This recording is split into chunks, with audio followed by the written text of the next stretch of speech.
این همه دستاوردهای کلوب ما در 3 سال اخیر است. ورزشکاران ما که در دوام 3 سال ما 7 نفر استادان ورزش، 2 نفر استادان ورزش درجه بین الخلقی را تربیت نموده ایم و باز تخمینا 20 نفر نامزدان استاد ورزش.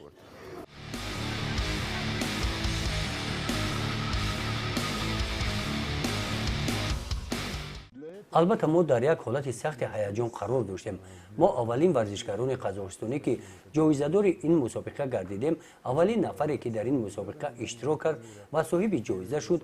یعنی این یک احساسات مسئولیت بلند. خواهش معرفی نمودن قزاقستان را همچون مملکت ورزشی در سطح بلند برآمد کردن. او کلوبی ورزشی تشکیل نمود و آن را المپیا نام گذاشت. حالا در آن صدها نفر آدمان مشق میکنند، اساساً جوانان.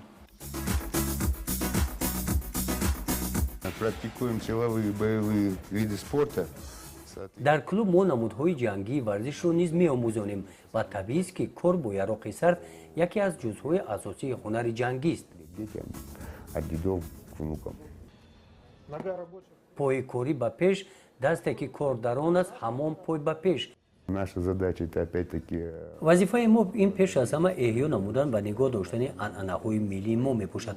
فرزندان خود را ما برای خدمت حربی آماده میکنیم تا اینکه آنها آماده باشند وطن خود را محافظت کنند. اگر شما سرگذشت عجیبی خود را دارید یا به قهرمانان این برنامه کمک رساندن میخواهید، پس به سراغ الکترونی ما alao.kz نویسید.